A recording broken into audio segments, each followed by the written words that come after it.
nakilala si God. Yes. Yeah. So kasi lost Praise soul po ako God. before.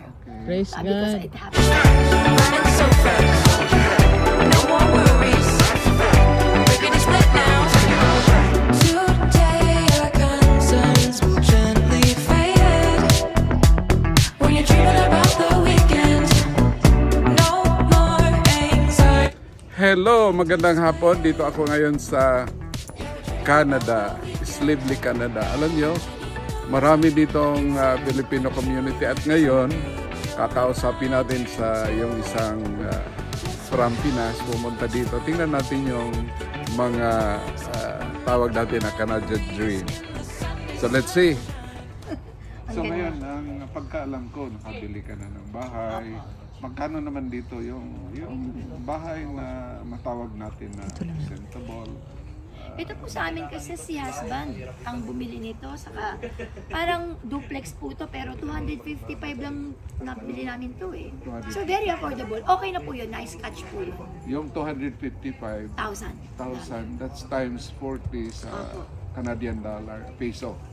Yung exchange rate natin. So very good deal po itong nakuha namin na to. Taon ka na dito, ano? So mag 3 years na pa ako. So just imagine 3 years pa lang. At ngayon, tanungin natin yung mga experiences dito para tayo naman sa Pinas, yung gustong pumunta dito, gusto nila explore, at least masurtin yung mga haka-haka, yung mga hesitancy na magpunta dito. At least meron na kayong alam. Coming from people who have been here for quite a time already. And mind you, she is the president of the Filipino community here in Slave Lake. Yeah. Hello po sa ating mga viewers.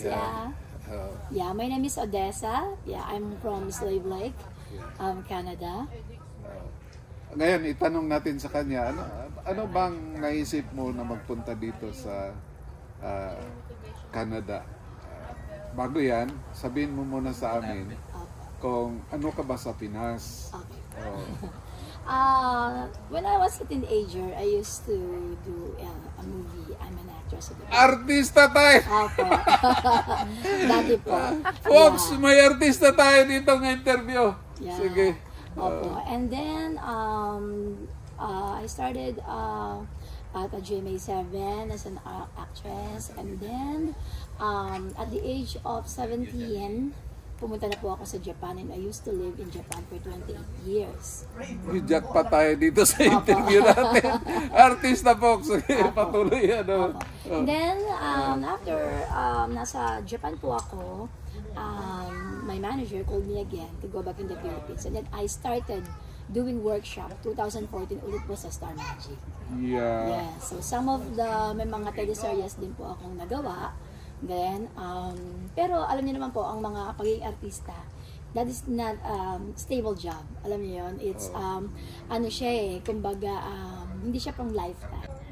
Pero pag hindi ka marunong mag-control, ikaw mismo, ilulubog mo ang sarili mo dito.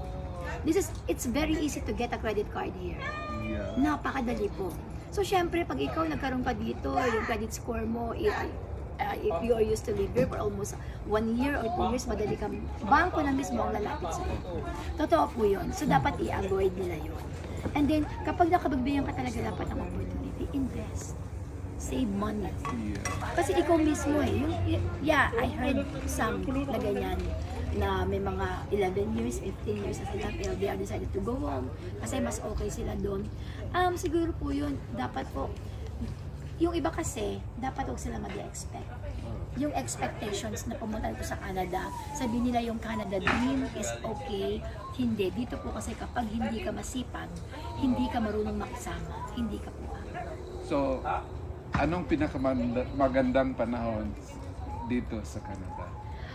For me, akong gusto ko po dito sa Canada, what do you mean na panahon? 4 seasons, yeah. So, winter, spring, summer, Parang winter, summer, spring, and fall. For me, ako po kasi, I used to live also in a winter country. Hindi ka maninegative. So, kahit even your tax na binabayaran mo is very, fair. Hindi katulad na medyo sa atin kasi napakahirap di ba? Na magbabayad ka ng ano, although okay naman. But here in Canada, it's napakabilis ng process nila, then okay naman po. So ang benefits, also the health benefits. Di ba po? Dito, pagka nagkaroon ka ng sakit, pumunta ka lang sa hospital, magpa-appointment ka lang, and then that's it. Sa atin, napakahirap po magkasakit. Di ba po? At one good thing dito, Papa, no? Napakadali po itong magnegosyo. Okay. Napakadaling magnegosyo. Ano, babalik pala ako dito, magnegosyo. Yes. Very eligible ka dito. Dito lalo na, sabi ko nga po sa inyo, kapag ikaw isang pinanganak na negosyante, mamatay kang negosyante. Totoo po yan. Dun dito sa Canada, pag yan, nadala mo yung ability mo dito, naku, sobra po talagang maganda at marami tayong matutulungan. Okay. Ngayon, ano naman yung... I'm bringing artists dito po. Mga actor and actress, singers dito sa Canada. Nakita ko yung kanila, si Aljur. Yeah. Si Aljur nakapunta dito. Yeah. Oh, tapos marami pang artista. Ang dami na po. So, ano kaya, mag-artista na lang tayo. Bahala na, kontrabida. Ayun po, isa po yung maganda kasi dati, nandun ako sa industry na yon. So, it's very easy for me to approach them. Correct. Opo. And alam ko na rin po kasi yung pong production ko is also ginagawa ko rin po sa Japan. So I'm bringing also an actor. So pandemic hit, so ang nangyari, so all of the businesses, alam ko naman po yun dahil negosyante din po kayo. So we decided na close na po yung aming negosyo. So before that, bago ko po siya i-dissolve, one of my friend, buddy, kaibigan ng aking kapatid na lalaki, is a very close of mine is introduced me to my husband, the recent husband. Love story. Yeah.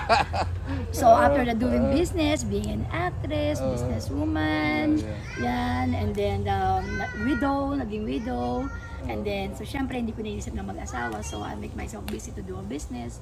Then pandemic hits, and then one of my closest friends approached me, and then he introduced me to my husband, Raul. Kuminsan rin kasi ang buhay natin, hindi natin alam. O bigla na lang may nangyayari sa buhay natin. Yes. Yan pala si Cupido. Siya po yung Gumagawa na gumawa ng paraan. Yes. This is a different pathway para po sa iba na I've never been a foreign worker here. So my husband bring me here in Canada.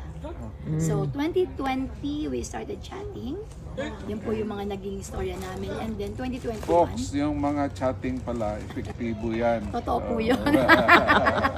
Totoo po yun. Hindi po yun na-scam. Pero before that, anong nakita mo sa Canada na it's worth really looking into? Opo. Alam mo po yun, Papa, ang masaya po dito. Yung dating company ko din po, we are sending nurses, caregivers, and welders here in Canada. Yeah. So, yung aking pong former boss, dati po kasi meron kaming promotions, we are sending Filipino entertainers sa Japan. Okay. So, nung 2005, nawala na ang mga entertainers sa Japan. So, nag-divert ang aking boss through medical transcriptions and Canada-bound na mga foreign workers. So, isa ako doon sa pioneer na nag-a-assess sa kanila. So, my boss told me before na pumunta rin ako ng Canada, but ayoko. Okay. Kasi I'm doing good in the Philippines. So, parang feeling ko, hindi para sa akin to kasi ang lawak. So, galing ka na sa Four Seasons country for 28 years sa Japan. So, bakit pupunta pa ulit ako? Di ba po? So, from Manila to Japan, then Japan, balik Manila, Philippines, then after Philippines, to Canada. Hindi pa po. Nagpunta pa po ako sa Australia. Wow, Dinala rin po ako ng boss ko doon. Pero hindi rin po din ako nag-stay ng matagal. Then I'll go back to the Philippines.